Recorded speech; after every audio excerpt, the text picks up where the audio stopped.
Thank you for checking out another episode of the What is Cycling podcast. On today's episode, we have Jeff Terebey. Jeff is a local legend and loves doing huge rides. He is a two-time Unbound XL finisher, and he shaved off more than 9 hours from his previous attempt. Today we're going to discuss his Unbound XL race, other challenges, and what it's like riding with celebrities. So check it out.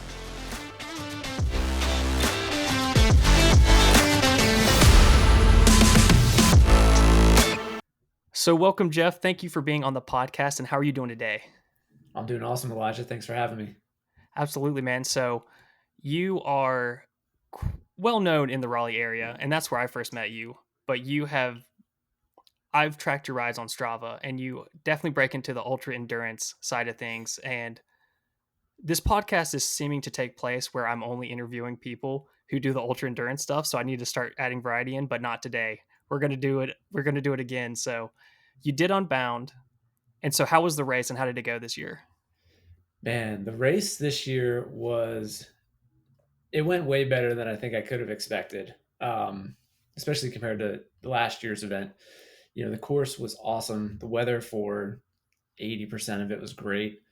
The people that we were riding with were fantastic. Um, and, no issues with gear, that sort of stuff. A little bit of rain at the end that got a little cold and damp, but otherwise, I can't complain to end up, I'm still not really sure officially where I finished because I've seen differing results, but somewhere between 12th and 14th. Oh, nice. Out of And go ahead. And so you did it the year before. Was there a point where you're like, okay, I did that, I'm done, I'm not going to do it again? And then you're like, later, you're like, I might do it? Or how did that go? Because I usually hear from people when they do a really tough event, they're like, well, glad I'm not going to have to do that again. And then later someone talks them into doing it again. Was that you? Yeah. Yeah. So I talked myself into doing it again this year. But after last year, I had never been in so much pain, like from riding a bike. I joked that like everything hurt, even my eyelashes, which I don't think it was really far from the truth. It was just because last year it was so hot, it was so windy. The course, to me at least, seemed way more challenging. Um, but after a few days, or might have been a few weeks of digesting and reflecting back on the experience, there were some things that I was like, I could have done X and Y differently and saved who knows how much time. And so those were a couple things that I honed in on over the last year in my training and gear prep, as things that I could improve on. And, I think by and large, they paid off this past year. So don't ask me if I'm going to do it again next year yet, because I don't know. But we'll give you a few weeks. Yeah. So how long? I think I'd do the 200, but still on the fence for the 350.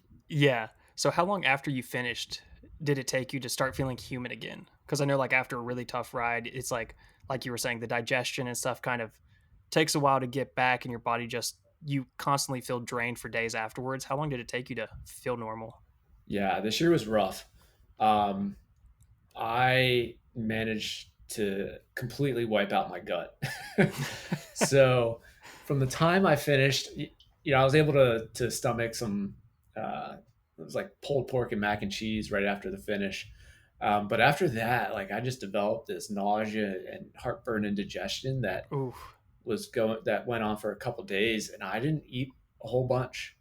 That's rough. From like Saturday night onwards. And it really wasn't until like Monday I started feeling more like myself. But then, I figured I earned the right to a milkshake, but that was a bad idea. And so here I am driving back, because I drove out there, and I am in Columbia, Missouri, and I'm going to drive back to Raleigh, that day. Everything's going great. I get to like West Virginia around 9:00, stop at Chick-fil-A, get one of the cookies and cream milkshakes because they're the best. That did not sit well.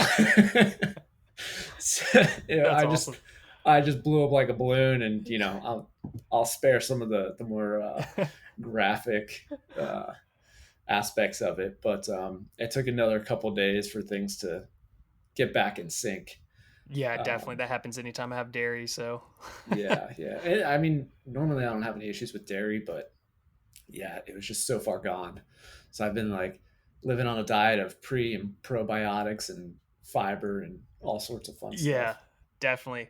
And do you Yeah. think like what do you think caused the heartburn and stuff? Do you was like what was your nutrition along the race? Was it kind of sugary and stuff, or was it more like natural products and all that? Yeah. So I actually at the first gas station, so like mile 60 or so, I stopped and grabbed a chocolate milk, which might have been too early in the game for that, or something that heavy. In the bottles, I had flow. I was using like I don't know 250 calories per bottle. I would estimate, and then supplementing that with like Cliff Blocks. I had some uh, Welch's fruit snacks. Those are always great. Rice Krispie treats. Really, really simple sugar stuff, and then a lot of caffeine overnight. Oh yeah, So definitely. I think the caffeine that played a hand into things, and then especially once we hit the rain Saturday morning, I just got so cold that I lost all appetite. Like I didn't want to move my hands from the bars, and I couldn't feel my fingers, so it was like Oh impossible to man. rummage around in the pockets and really get in any calories. So I think the combination of those things are what led me to feel so miserable. And so, how Um, far into the race were you when the rain started? yeah, I was right just past the last official like gas station, so probably around 320, Oh wow. 320 Okay, miles. gotcha. Yeah, that's when it really started to pick up. Um, Fortunately, we were far enough ahead that we missed most of the heavy mud sections that, well, at least that later became mud sections. There was one stretch where I got stuck. I just, I rode to the point where it picked up so much mud that I couldn't pedal any further. Like I Oh was just, wow. yeah, it just locked up. That's Um, like adding 20 pounds of mud on your bike. at least, Yeah, that's at crazy. least. But made it through that, scraped most of that off, and then it was just, like a gritty, sandy, sort of wet slurry. And so you were saying that it's like the official gas station. So for the and I guess quotes official gas stations through the race, are there times that like do they close through the night so you're not able to get there if you don't get there by a certain point, or are they open the entire race?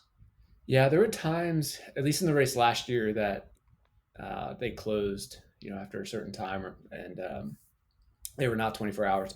This year, a couple of them stayed open late. I know the first one did, and then maybe like one or two others that stayed open overnight to allow everyone to come through, which is it's really great. Like it's so cool when you get out there and you see some of the folks in those towns, and they're just like cheering you on, and um, yeah, the support's awesome. Did they remember you from last year? Probably not because we did not go through those towns last year. So Oh, that's right. Okay, so I just learned from Cynthia Frazier that they change up the route every year. So that makes sense. yeah, last year the course went to the north, and this year we went south, which it worked out for us because of the winds and the terrain itself was a little bit easier. And so how did the 2 years differ? What was your time last year and then what was your time this year? Yeah, so last year I think it was 32 hours and 5 or so minutes, and that was 356 miles, so way longer. Um, I joke. It was Yeah. 352 this year. Um, Those 4 miles can make up a lot of hours. yeah, especially if you're walking. Yeah, and mud, yeah. Yeah. And then this year it was 23:05, I believe. That is awesome. So what, you shaved off like 9 hours? Yeah. I Dude, that think, is so impressive. thank you. Yeah. I think the big thing for me was shaving off. I think I shaved off like 3 hours of stopped time. So Oh, last year I had wow, like okay. something about 4 hours of non moving time. And this year was just a little over an hour. Wow. Did you practice? How did you minimize that time?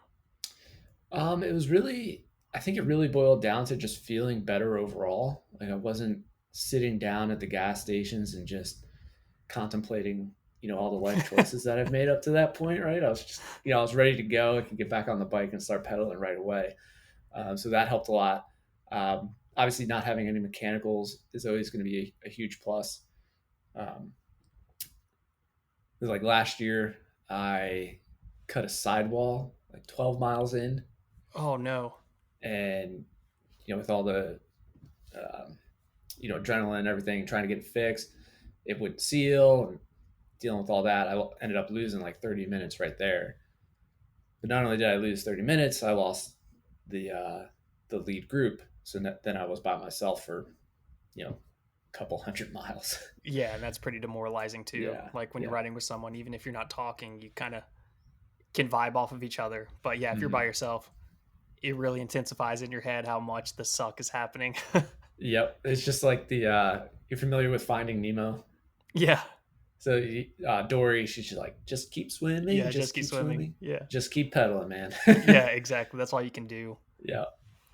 Were you in the lead group for most of the race? I was in like the second or third chase packs. Okay. Yeah, but I was never like at the pointy end. I don't think. And so what was like the morale and stuff in that group? Because when I was talking to Cynthia, she was saying like everyone was very quiet, not talking. They were just very focused and everyone was in their own head. But was it different in the chase groups or was everyone still just kind of quiet and just keeping to themselves? Yes, I mean we were together for quite a bit of the race, and I think just overnight it's dark. Like people are in that state where they're borderline, trying to stay awake and maintain focus on the wheel in front of them or the path, whatever, if they're um, following someone or not. But generally the mood was like it was neutral to positive, I'd say. That's good. Yeah, You so gotta there have was to no be one for like 350 some miles. yeah, no one was like actively out to get anyone, so that was good. Um, but it was cool seeing Cynthia and oh sorry I'm blanking, Scotty, the other uh, woman Oh that was yeah. with us, seeing them go back and forth. That was pretty cool. Yeah, that's what I asked her about it and I said, "Did you like learn that you were in first place really early on in the race?" And she was like, "I laughed because it wasn't early. It was like 240 miles in, but in a race that's that long, I mean, it's all early until like the last 100 miles it feels like, but Yeah. yeah, it's crazy." And so, talking about the groups and stuff, so like what's the race etiquette like when you're doing you pretty much are riding with the same people for that long? Like, do you wait on each other or do you just say like, "Hey, I need to use the bathroom," and then everyone stops, or is it just like, "No, we're leaving, we're rolling out, see ya"? Yeah, I think it really depends on the size of the group. Um, like if you've got two or three people, then it's a lot easier to say, hey, I need to stop for a second and take care of this. Um, bigger pack, obviously, people are going to care less. Uh, not that they care less, but they're going to be more inclined to just stick with the group. Yeah, definitely. Um, so that makes it a little bit more challenging to have to deal with any issues like going to the bathroom or if you got to stop for whatever reason. I think rest stops are a little bit more uh, bit more relaxed in that people are willing to wait a couple minutes to ride with others. Um, so that's helpful for sure. Yeah, absolutely. Because I mean, there's nothing worse than my biggest issue with any sort of endurance and like ultra distance stuff is that riding through the night. Like, that's the part where I'm the worst at, just because it's so demoralizing. And if you're out there alone and you have no one to talk to or anything, it's so boring and Hmm. it's just so dull out there. So if you have other people with you, like it kind of livens things up a little bit. So Yeah, I just need to find a bigger group. yeah, or yeah, people willing to ride through the night. Yeah, exactly. Exactly. And so through something this long, how do you have like a dynamo hub or anything, or like how do you keep your bike computer charged? How do you keep your lights charged and all that stuff? Yeah, so I don't have a dynamo, just because I don't do enough night riding to justify it, at least at the moment. Yeah, that's valid. So I just had like a little Anchor battery pack. I think it is 20,000 milliamp hours, which is actually more than enough for what I needed. Because I had two little 1,000 lumen night riders, or not night riders, light in motion Oh, okay. lights. So I had one that was handlebar mounted, one that was on my helmet, and then another light that had its own little external battery pack. So I alternated with those, was able to charge them, when they weren't in use, and they can charge when they are in use, which is also nice. And then, same thing for the Garmin. I just, when it got low, just plug it in on the fly and charge it right back up. And how many times would you have to charge the Garmin? Were you using like the routing functionality on that for the whole time? Yeah, I had maps pulled up, and I only needed to charge it up once. Oh, that's good. Okay. Yeah, yeah. I feel Last like I year need to though, update. yeah, I had upgraded from last year. Broken the tabs off, so I had to get a new one, unfortunately. But last year, I think I charged it like two, or at least two and a half times. Yeah, yeah, definitely. Yeah, Mine, I know mine starts to tell me it's a low battery at probably like 8 hours, yeah, and that's not with map functionality. So I can only imagine if I use the map functionality, it'd be like every 4 hours probably. Like it's so old. yeah. Plus, if you got the backlight on Yeah, yeah, at exactly. night, Did you have any demons through the night, like any dark places or anything that you had to battle through? um, no real dark places, which was interesting. That's pretty amazing. Um, I think last year was definitely worse because we were riding into the wind like all night. Um, so the effort just felt that much harder. This year, fortunately, I was with the group for the majority of the night. I actually had a couple little minor falls, which it wasn't until the third one that I actually ended up losing contact because I had to knock my saddle back straight. Oh Um, goodness. but that was like uh, just before 5 in the morning. So at that point, you could already see the sun starting to break over the horizon, or at least the sky starting to lighten up. And that in itself is motivating because you're like, all right, I made it through the night. There's not going to be another one at this point because we're already to almost 250 miles in. Um, yeah, I That's think just having insane. having those other riders there were definitely a big help. And so you said you crashed 3 times. Yeah. So now set up the play by play for all of those. And they're just like, it's middle of the night. We are riding double pace line on a double track. So you've got, foot and a half of gravel on either side of a grass mound. And it's that uh, kind of dirt that when it gets wet and rutted and dries, it's like concrete. So if you Oh have, yeah. a tire track in there, you have the edges of the tire track. And I would just catch those with the front wheel and it would wipe me out. Oh goodness. Yeah, they're kind of hard to see. When the lights are shining right on them, you lose the contrast of the shadows. So Yeah, definitely. And I mean that happens all the time in the woods through the day. Like the yeah, sun, the shadows, and it will completely cover a pothole and you'll think it's just a shadow, then you'll just bottom out or case it and it's like, ooh, please don't break the rim. hmm yeah. Fortunately, everything was pretty mild though. Although I think the first one probably looked the worst. I like I actually lost a shoe, believe it or Oh, not. Like, that's amazing. yeah, lost a shoe, lost my glasses, but they're right there, so Oh no harm, no goodness. foul.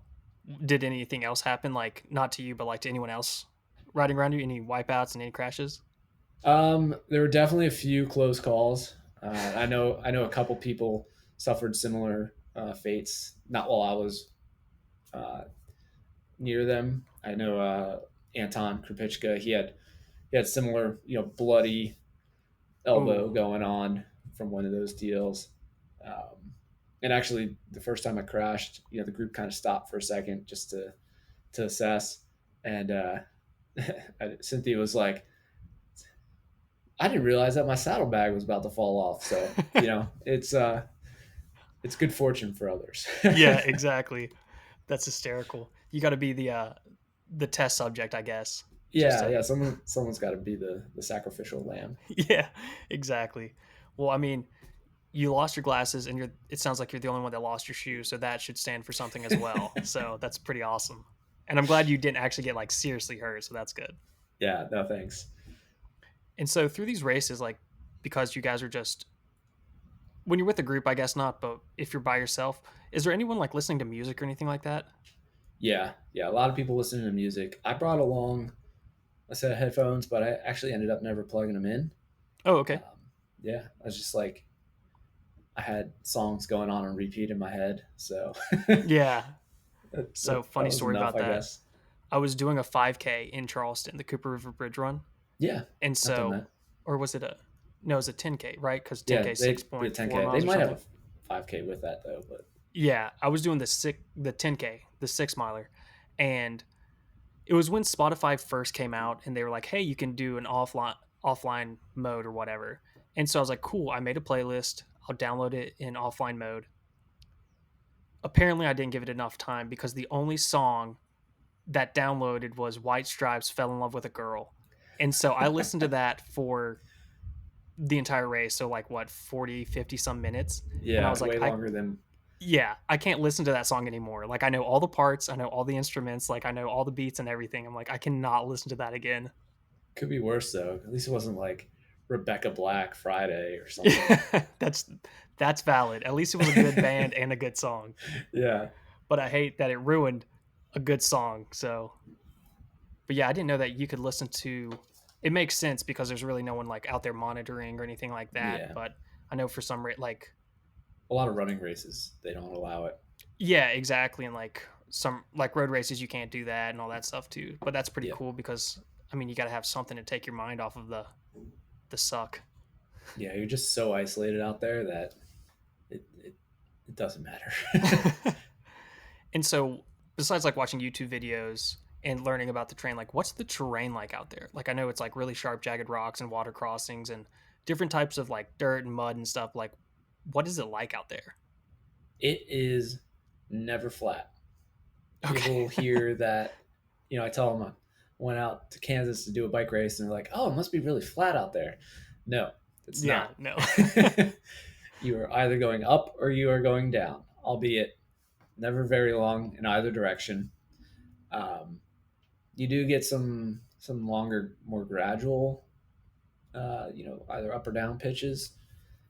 Um, but I think maybe the longest climb was a mile, Okay. which Yeah. I sounds mean, long, being around here in the Raleigh area. But the elevation itself stayed, I think, somewhere between like 1,000 and 1,600 feet the whole time. oh, okay. Yeah. Yeah. I mean, And Kansas, like just driving through Kansas to like go to Colorado or drive across the country, it's just a ton of rolling hills, and that's yeah, all it is. But like you were saying, it's not flat. It's either up hmm or down, and there won't be mountains, but it will be just consistent the whole time. yeah, and you're just following the contour of the land that's eroded over thousands and millions of years, and I'm sure there's glaciers or something had something to do with it. Yeah, definitely. But yeah, over the 350 miles, just sticking between that elevation band, I think it was over 15,000 feet of climbing in total. And so, did the elevation gain vary a lot between the year before and this year? We actually had more last year. Um, so last year's course had a lot more primitive roads, beave roads. Um, it's almost like jeep trails. I remember a section that was like riding through a grass field, like just straight for 8 miles, surrounded on either side by barbed wire fence. It was That's almost okay. despite how wide open it was almost claustrophobic because it was like I can't go anywhere. The grass is 3 feet high, and Holy cow. yeah, And was that section at night or in the day? that was during the day. Oh, okay, good. That Yeah, helps a little bit. That'd be even worse at night. yeah, but it was still it was hot. So Yeah, I bet. It kind of reminds me of Croatan when you bike through that cornfield, hmm but that sounds way worse than that. At least Croatan, it's like maybe 600 yards, so like quarter of a mile, something like that. It's not long at all. yeah, I'll take 1,000 Croatan cornfields. Definitely, definitely, I would too. And so you actually got to race. I mean, of course, racing with everyone, all those people are amazing, but you got to race with the vegan cyclist. His name All is right. Tyler. Yeah. So what was the vegan cyclist like? Oh, he's a cool dude. He brings good vibes, and I think he gets a bit of a bad rap on social media just because of the people are people. I'll leave it at Yeah. that. But yeah, I liked riding with him. He was doing some content gathering throughout the race. Are you going to be in any of the videos? Uh, I would think so. I had to outsprint him there at the finish. So Which is awesome. Break that down for us. okay, so when you in the last like mile and a half or so, they had us go through this little tunnel to get onto Emporia State campus, and then from there you cut through campus, and you're basically lined up for the finish shoot, which itself is maybe a quarter mile or so. So I come out of this tunnel. I'd been riding alongside this girl Lauren, who I'd met that in the last couple miles. She was doing the 100, and I was just like so ready to be done. But it had stopped raining, and I was in much better spirits. And we come out of the tunnel, and all of a sudden, I just see this dude blow by me on the left, and I was like, I did a double take, and I was like, "Holy crap, it's Tyler! Where did you come from?" Like I knew he was behind me, but I didn't realize that he was within striking distance. And there was one other guy with him in the XL, so I was like, "All right, got to go into attack mode." Um, so I like put in a little dig, and we kind of rode side by side up this one last big final climb on campus, and then from there, just we zigged and zagged, and I was leading through there. And then we pull out onto Commercial Street, which is the last stretch, and I was like, "All right, let's go!" And I just hammered down. I didn't know if the body was just going to lock up. Thankfully, it didn't. Um, yeah, almost ran over a couple people that were just coasting in their respective races, but there was enough room on the left side to get by. Hey, if they're So, there, use them. yep, yep, Yeah, that's awesome. So I hopefully we'll see that in his video because I would love to see that clip because that's amazing. I mean, yeah. I just any think sprint finish is fun, even regardless of what position it's for. If you get to outsprint somebody, it's worth it. But that's yep, great. yeah. I think he did get footage of it. I think I saw one of the like Instagram clips or something that he put together post race. Oh, Um, nice. I have to go check it out. but yeah, he was cool to chat to afterwards. Yeah, because he's been putting in a lot of rides, like with Jeremiah Bishop and stuff, doing those impossible routes and all that. And I'm hmm like, he just seems like he's coming around to all this. Like, he wants to put himself in a world of hurt constantly. So I was just wanting to know what it's like riding with him and if he's like high spirits or because in a lot of those videos you can tell that they get into the depths. Like they're Yeah, miserable. They're having to hike a bike and stuff. So, but it's good to hear that he's actually like good vibes all around and just kind of trying to I don't know keep it going. yeah. No, I mean he appreciates you know what it is and the effort for sure. I had a chance to talk with him a little bit beforehand, and um, he just expressed that he's never really like had those or been in the position where he can like win races. So he's just like excited to be in the thick of it. Um, and as the races get longer, it seems like he does better and better. Yeah, that's kind of crazy. Yeah, Yeah, because I mean, like, yeah, I couldn't imagine that getting better after like 200 miles and then getting better after like 250, 300, and then it's all completely madness. All you people that have completed that are just absolute beast and just bosses on the bike. It's amazing.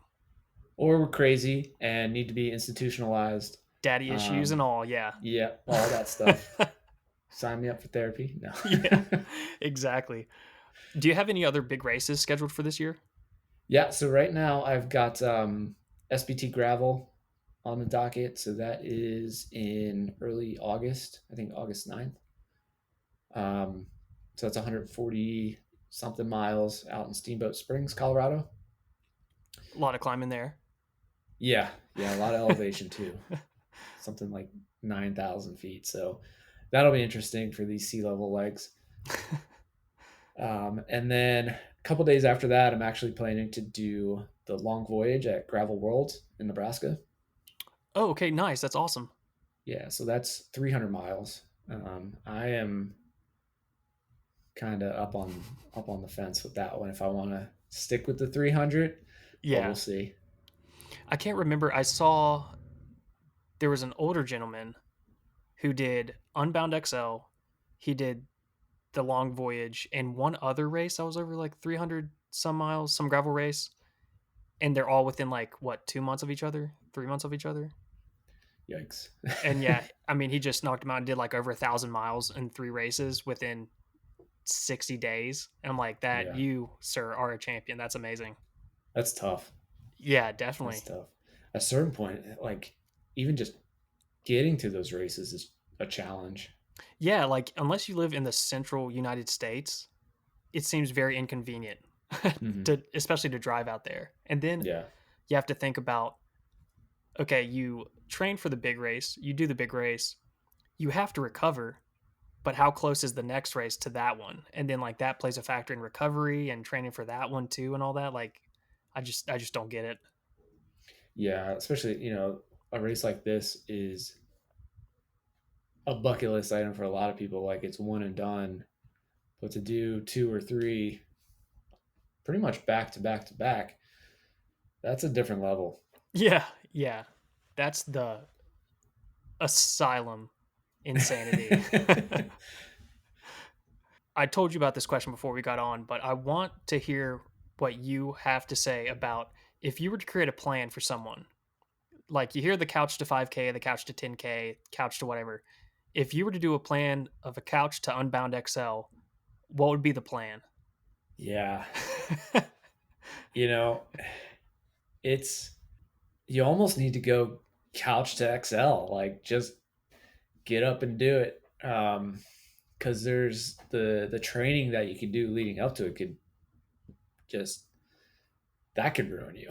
Yeah, yeah, absolutely. um, I mean, if you're gonna do it, if you're gonna do it properly, right, you're gonna want to do the big rides. You're gonna want to train, the gut, do all the gear, selection. So if you could knock the gear stuff out and just have someone say, "This is what you need. Use this," that would cut out probably a couple unnecessarily long rides. um, but yeah, if you could train your gut without having to ride thousands of miles in training, that would be that would be clutch. That would be ideal. Yeah. I haven't Yeah. figured out how to do that, but Nope. Nope. Me either. Yeah, and a really good bike fit. oh, absolutely. People don't understand. Well, when you have conversations with beginners, they don't really understand the bike fit. They think like just going into a bike shopping, just kind of with the eyes gauging saddle height and everything. But a true bike fit will change your life and make you so efficient on the bike. It's magic. Yeah. Yeah, that was one of the things that I worked on this past year and didn't do anything major, like a few minor tweaks here and there, but it made a heck of a difference.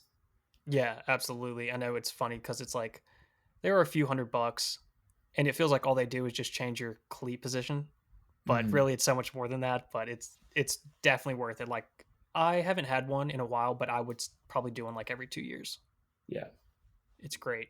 But so I know that before last year's Unbound, you did quite a bit of training. Like you, I remember seeing like a 260 some mile ride, and like you took a nap at Umstead and stuff like that. And I saw you at the end of that ride. I like passed you on the way down to Clayton. But did you Yeah, do any yeah, of that's right. those big rides leading up to this one? Because I don't recall ever seeing one. Not really. So I think that was one of the big takeaways from training last year. Um, was that I didn't need to do an overnight ride to get what I needed out of my training. Because I think I know when you deprive yourself of sleep like that, you're setting yourself back much, much further than you would with just the effort itself. Um, and I had the experience from last year, knowing how my body responds riding through the night. You mentioned the 260 miler last year. So I rode like, I forget, 100 something miles in Umstead. The plan was to just take like a quick hour nap on my floor at home in the same kit, so that I wasn't like, I don't know, breaking rules or something. Ended up being like a 5 hour nap, Yeah. but yeah, then I just got up and rode some more that day. but you did take a nap at your house. Yeah, yeah, Oh, but I didn't gotcha. Okay. shower. I didn't change. I was still gross. Yeah, it Um, counts. yeah, and it was on the floor. So Yeah, gotcha. I thought you took a nap in Umstead, but okay, that clears it up. yeah, I would rather sleep at my house too. probably would have been like eaten alive by all sorts of insects. Oh yeah, absolutely. From your gear and your setup, what did you change from the first year to this year? Yeah, the biggest thing was I uh, used a Lauf suspension fork this year. Oh, okay. Last year I had no sort of suspension of any kind, and by the end of the ride, or by the end of the race, everything was shot in my upper body. My triceps were given out, my hands were blistered and bruised. Um, this year, through a combination of probably both the fork and the course itself being a little smoother, um, didn't have nearly as bad of an experience in that respect. Other things gear wise, I switched up my nutrition a little bit. I used Flow this year, as I think I mentioned earlier, which is not something I used last year. TBD, you know, on that, given the after effects. But yeah, during it worked well. Um, That's really all that matters. yeah, yeah, Yeah. Afterwards, who cares? You did yeah. it. And yeah, I carried a few less tubes this year. And it Oh, turns out I okay. didn't need any of them. So Which is great. yeah, So you wait, so how many tubes did you carry with you? I had three. Oh, okay, okay, gotcha. Yeah, I think last year I carried five. Oh wow, yeah, that's Yeah, a lot of space. but I actually used two of them. So you know, Yeah, better safe than sorry, I guess. yeah. And so after doing it this year, is there anything you would change about your setup? Um, I mean, there's been some cool products that have come out over the last couple months. I don't know if you've seen Cane Creek's new stem. I don't It's think so. Maybe. it's kind of like the Redshift. It's a suspension stem. Oh, okay. Um, so Oh, oh, I do know exactly what you're talking about. Yeah, just to yeah, take out some of the shock. Yeah, that'd be yep, nice.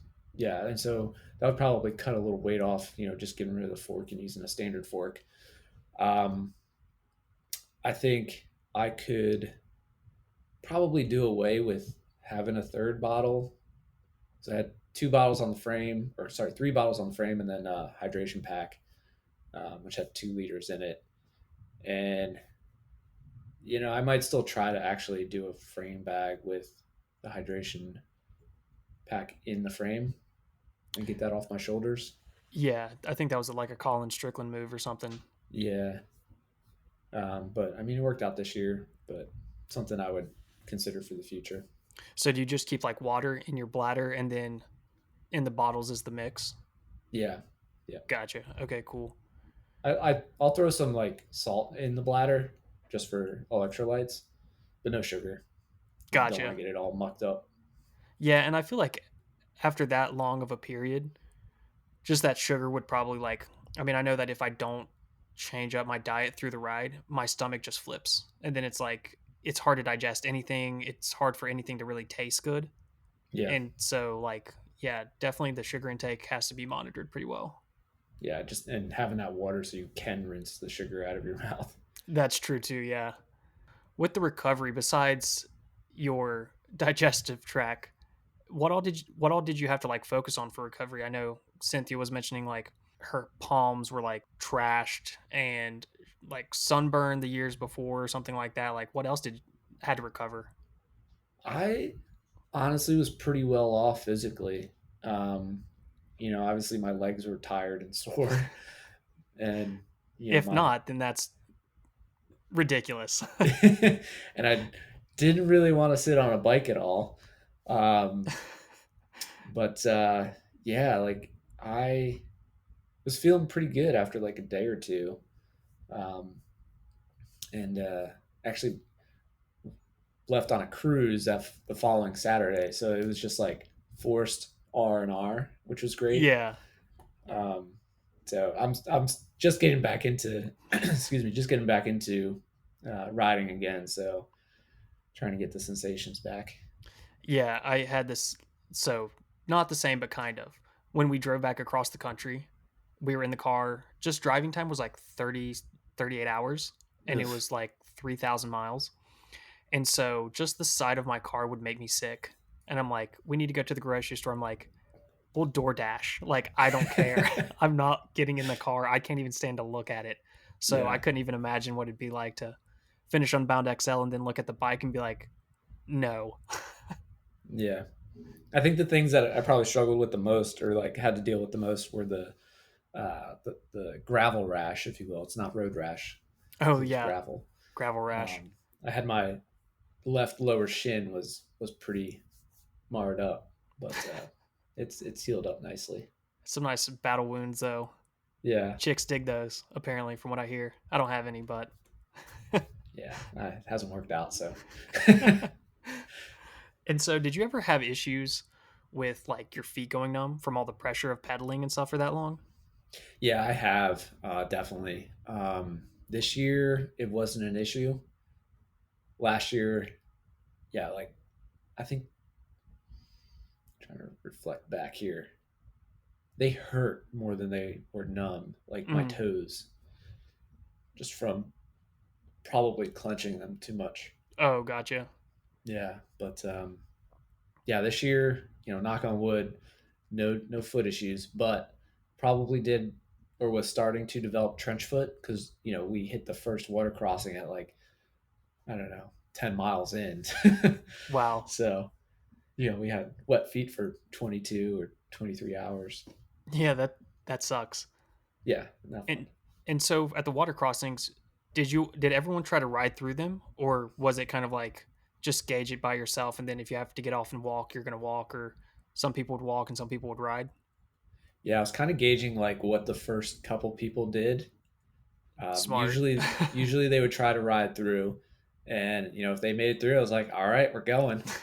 And yeah, because you can't really see what's underneath, um, but thankfully they all panned out. That's good. Yeah, that helps. Yeah, but yeah, there were some crossings during the day on Saturday when we were at that point they had mixed the courses, so we're riding with I think it was probably 100 milers at that point.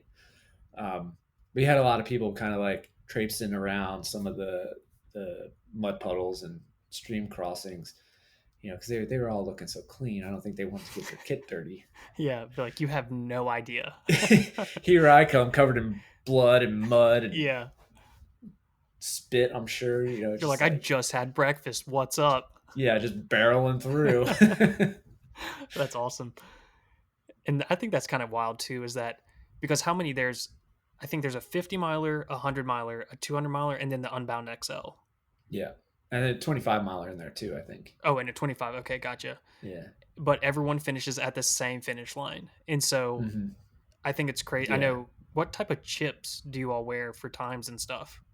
They just put it on the back of the number plate. Oh, okay, One of those gotcha. deals. Yeah. And so that also brings up another question. You have to use one of the trackers, correct? Hmm. And is the tracker on the back of the thing, or is like that part of it, or is that from like your Garmin InReach or something? Yeah, so that's a separate either Garmin InReach or I rented one of the spot trackers from the event. Okay. And so you put that somewhere. I had mine. I had zip tied it to the seat post, like just under the saddlebag. Oh, that's a good idea. Yeah, so that was a good spot for it. Other people, put it on like their hydration packs, like on the back, or if you got an InReach, you can mount it to the bars or something. I didn't know that. Cynthia was telling me that if you don't keep it alive, or if you don't have it when you return, or if you don't have one at all, you get penalized. It might not be at Unbound, it might be at a different race, but the person gets penalized like 40 minutes. Oh wow. And I'm like, that's substantial time. Yeah. Well, I mean, you figure you can if you don't have one, how are they to know that you didn't, cut the course somewhere, take a shortcut? Oh, that's valid. I didn't exactly think about it like that, but yeah, that's true. Yeah. I guess I could go back and look at your Strava or whatever ride file you upload if you upload one. Um, but yeah, the only penalty you'd suffer here is if I think you rented one and didn't return it, then they charge you for it. And those things are not cheap. Yeah, They're like what, $400, just the newest in reach or whatever. yeah, I'm not sure to be honest with you. They were like 50 some bucks to rent, so they can't be cheap. Yeah, that yeah, that's trash. Dang. But you mentioned the finish, and how everybody finishes, at the same finish line, which for an event like Unbound, I think is one of the coolest parts because you just have all these people coming in. Everybody's got the story of their race and journey, and swapping war stories, and it's a really really cool energy and atmosphere. Yeah, absolutely. And like you were saying too, like you see other people at different stages, and like those Hmm. people are really clean. Obviously, they just started not too long ago. Like, but you Yeah, see other people that are war torn and like dust, and they take off their glasses, they have the outline of dirt and stuff and all that. So I think that's pretty cool as well. And it's like yeah, Unbound XL is pretty much the Super Bowl of bike racing, or like gravel bike racing. So it's just like you're saying, it's a wish list item for most people. So it's just really cool just to be a part of that, and to finish it once is amazing, but to finish it twice is just crazy. And then to knock off 9 hours is just insane. So hats off to you and everybody. Thanks, man. Yeah, it's cool for sure. Yeah. So we'll ask you in a few weeks if you're going to do it again. But do you are you doing any other goals this year besides races? Are you going to like try to Everest or anything? I've thought about it, and I've gone as far as like mapping out segments. I know Um, we discussed it last year, and yeah, I was like, I don't think I can do that. yeah. So it's probably the same segment that we discussed. I think out near like Pilot Mountain. Yeah. Okay. So I'm really close to Pilot Mountain now. Oh man. Yeah, like maybe 40 minutes. All right. See you soon. Yeah, I'll do a lap with you. Yeah. I'll be in the car tailing you. We'll see though. It's that's a big commit for sure. Yeah, and so like besides saddle time and climbing, how would you go about trying to train for that? For an Everesting, you mean? Yeah, yeah, for an Everesting event. Um, Lots of stair stepping. Yeah, Yeah. that's what it's gonna feel like. Yeah. I mean I don't really know what else you'd do because it's going to be a long day. Yeah, horribly long day. So much climbing, and I mean, just being able to turn those pedals over after probably like 20 laps up a mountain Hmm. is just sickening to think about. And then you got to factor in too like the mental fatigue. Oh yeah. Um, like I don't know if you uh, I'm blanking on the guy's name at the moment, but he did an off road Everesting, and he was talking about how just like towards the end, actually descending down is way more dangerous than Was it any other the part of mountain it. biker? Was it Pace and McKelvin? No, it wasn't him. I'll have to get back to you on that. Okay. But yeah, no, that would be dangerous Yeah. because I'm like, at least climbing, you can kind of zone out because you're not going 20 plus miles per hour. But yeah, Hmm. especially if it's off road or like maybe single track or something, that would be so sketchy. Yeah.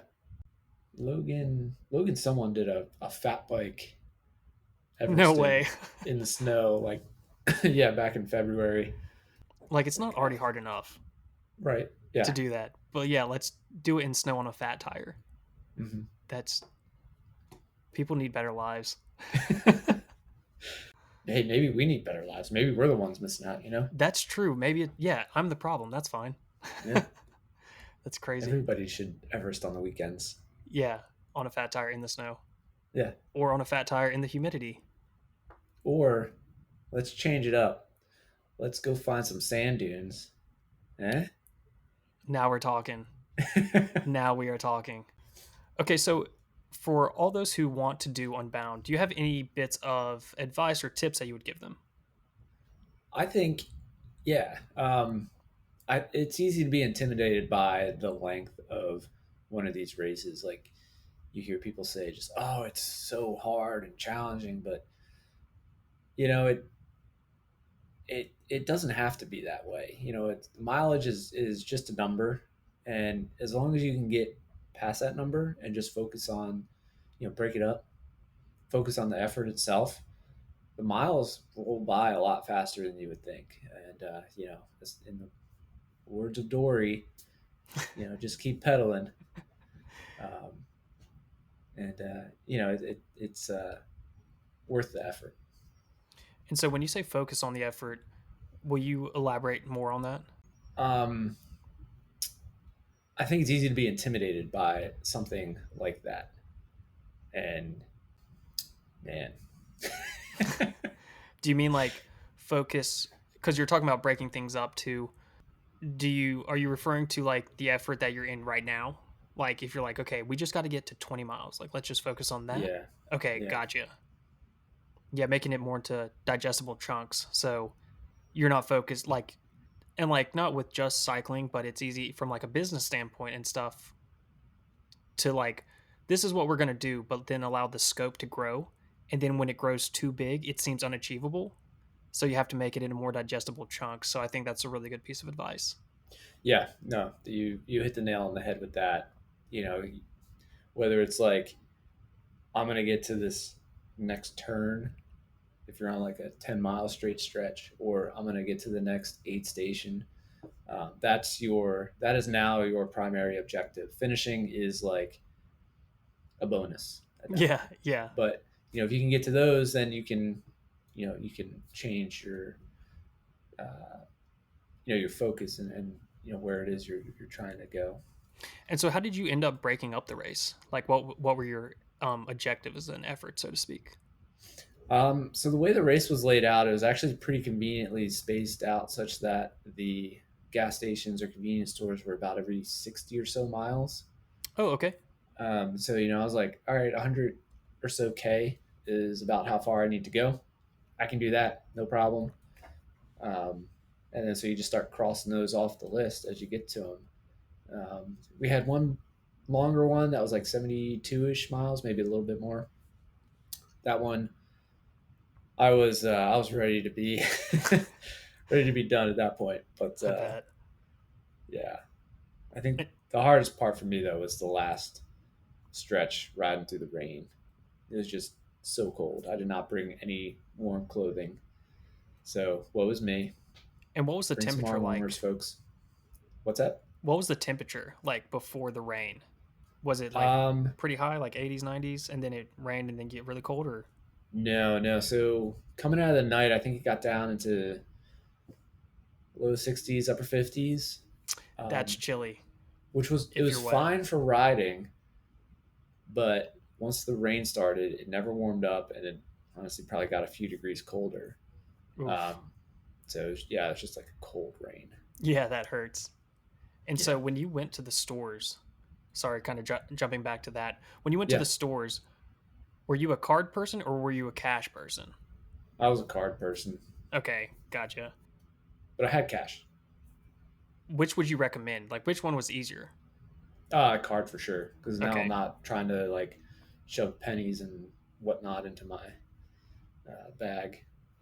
Yeah, you weren't just like throwing it on the counter and be like, "Here's a 20. Hmm. Keep the change."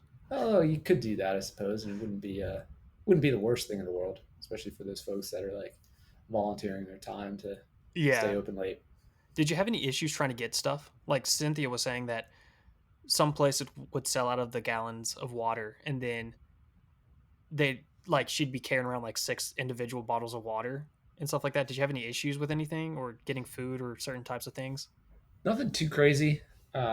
There wasn't really any pizza, which is one of the things that I was looking forward to, like late in Yeah. the night, early in the morning. So I didn't get any pizza.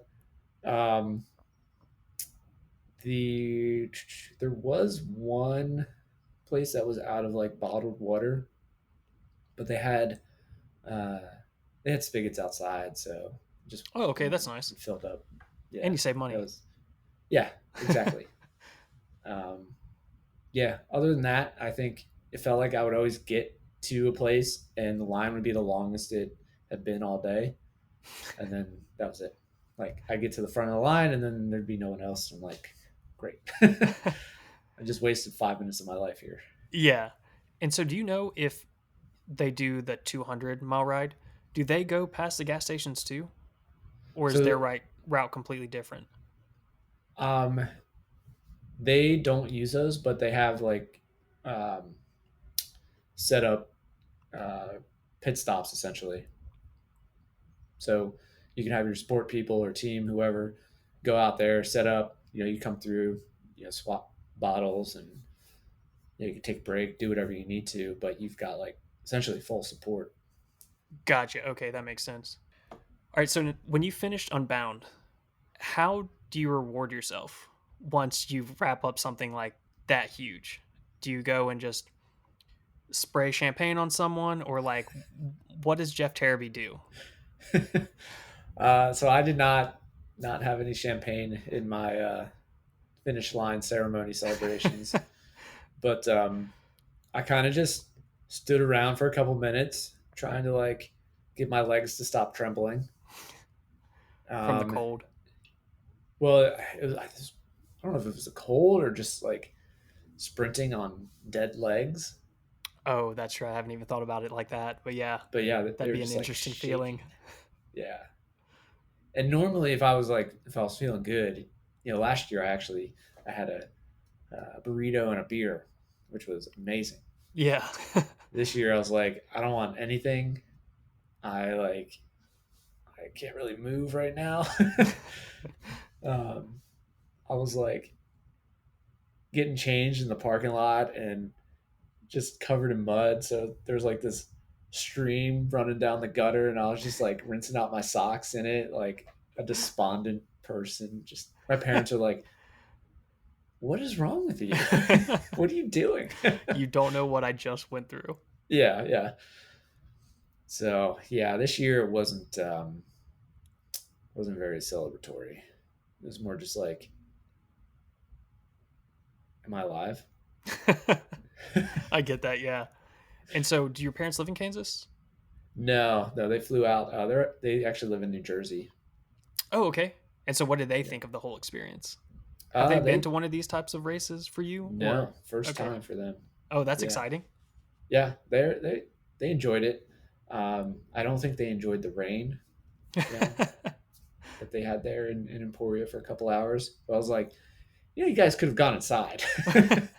They're like, well, we didn't.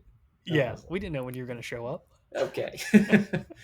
Well, I told them like, you've got the tracker on me. You know how far away I am from the finish, and they're like, oh yeah, I guess you're right. That's But awesome. yeah, no, it was great having them out there, and I had another one of my buddies, Sam, one of my good friends from high school. He lives in Missouri, actually. So it was like a 5 hour drive for him. So he came out and Oh, nice. Okay. was hanging out.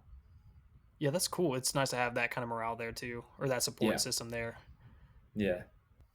It's really fun to have someone from where you are, like where you live, go and do one of these events because like we have a group chat with me, Jason Fedler, Bill Winter, and Oh, yeah. Dave. And so while you were doing this, and I knew Chris Thorpe who was doing it as well, but while you all were doing this, like we're constantly texting each other saying like he's already at this stop, like he's this far in, he's got this much time left, he thinks he's going to finish in this time, and it's like it's really cool to get those play by play updates while you're doing it, and like you might not know it, but like so many people are cheering for you while you're doing it. And it's like, it's just really cool to be able to do that now and like spot track. And you can do that now with like the Tour Divide and all these different things. So it's kind of cool where the cycling world and racing is going. So it's just really exciting. Yeah, no, man, that's awesome. I appreciate that. Um, yeah, I've heard that from quite a few people, both last year and this year. It's like, oh, I watched your dot. Um, and so, I had my Garmin watch on, during the race, and I can see text messages come up on it. So like, I know Bill was texting me and a couple others, and stuff like that is super motivating to see. Um, so yeah, I love Yeah, it. definitely. Like, I'm like, Bill, go to bed. I'm like, you're not doing this race. He's like messaging us at like 2 o'clock in the morning, like, Jeff's this far in. I'm like, that's awesome, but stop waking me up. Yeah, it's Yeah. great. Yep. Yeah. So Bill's the man. yeah, he is. And I mean, he just did an insane ride too. I should have him on He the did. podcast and talk about it from Yeah. Cumberland down to DC, all the way up to Pittsburgh and back to Cumberland, which was like Yeah. 682 miles. And the first day In was like like 3 days. 200 and yeah. And he did like 750 miles in the week. Like that's insane. I remember talking to him last year where we were like, I think it would be a pretty impressive goal to do 500 miles in a week. And then he obliterates 682 miles in 3 days. And I'm like, man, you're retired now. You get to do that. Yeah. I was joking with him. I was like, "Are you gonna sit the FKT?" And he's like, "Man, I don't know if there is an FKT." And I was like, "If you do it, there is." Exactly. He might have. I don't. Who knows? I'm Yeah. surprised he knew what FKT meant. But yeah, that's cool. He's got this other one he's trying to get me to do. I think in October. It's like a 28-hour. How far can you ride kind of thing. Oh goodness. So I Yeah. know one guy in Winston. They have it for the Race Across America Hmm. qualifiers, and I think his was a 24-hour one, and he did like 462 miles. And I'm like, no. Yeah. Like, how do you even do that? How much time were you off the saddle? And I mean, I did a ride with him. His name is Alan Simmons, and he is a beast. I like met him through Ridge Supply and all that stuff. And I did a ride in Winston, and it was supposed to be it's a 200 miler. I only did like 100 miles, but he passed me when I was at like mile 80 something, and he dropped the lead group by himself going like 25, 26 miles per hour and just cruising. And he was like, he wouldn't slow down for me. He made me catch up to him so we could talk. And I was like, I can't do this. Like, if you stop, I'll talk to you, but like, you're going to have to keep going. I can't catch up to you. But that's a Yeah. whole nother. I mean, I think you would do really good in it. You and Bill would, but that's not for me. That's someone asked me, actually, do you know Renee Harrington? Yeah, yeah, I do. Yeah, so we rode this morning, and then she asked me what I thought, um, like the essentially what the gravel conversion factor is, like how far I could have gone if it wasn't gravel, Oh, that's a good out at question. Unbound, and I was like, geez, I don't know, probably further, I would think, Yeah, I'm sure you'd but be like a probably like 420. yeah, but now I'm curious. That is it. So the one in October that you and Bill are talking about, is it going to be road? I think you can ride wherever you want. And what is it like for a qualifier, or is it just for fun, just to see how charity event, anything? Probably just for fun or a charity event. I got to look into the actual specific details. He just like shot me a link on Facebook and was like, "Hey, dude, we're doing this." I was like, "Oh, okay." It's how all good rides start. Yeah, yeah, Yeah, well that's going to be interesting to see. I've never really thought about that, but that's true because I mean gravel is I mean it's a lot slower than road. It's a lot more painful. It's obviously more painful than road, and it beats you up and spits you out. So that'll be interesting to see. yeah. That's I'm still like I still have trouble processing how we went as fast as we did out in Kansas. Yeah, you all were flying. Once I saw Yeah. the miles per hour and stuff on yours and like Cynthia's and Chris's until he had a mechanical and wasn't able to finish, but Oh shucks. yeah, everyone was flying on that race.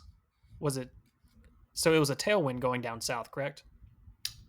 Yeah, south. Well, the wind was out of the southwest, I Oh, think. so more kind of like a crosswind or something? Yeah, Okay, gotcha. but it was much more favorable than last year. Yeah. Headwinds are brutal. Yeah, and it helped that it was like 20 degrees cooler. So Yeah, that's really nice too. The heat just suck like it forces you to drink more and it's just awful. Okay, well thank you so much Jeff for joining me today and discussing the year before and this year's Unbound. You shaved off 9 hours, which is amazing, but great effort, great race. You beat some famous people, so hats off to you and thank you for joining the podcast. Elijah, thank you for having me. Looking forward to getting a ride in here soon with you now that you're back in North Carolina. Absolutely. I'll be down in Raleigh soon. Heck yeah, man. Let me know. All right, we'll do. See ya. All right, bye.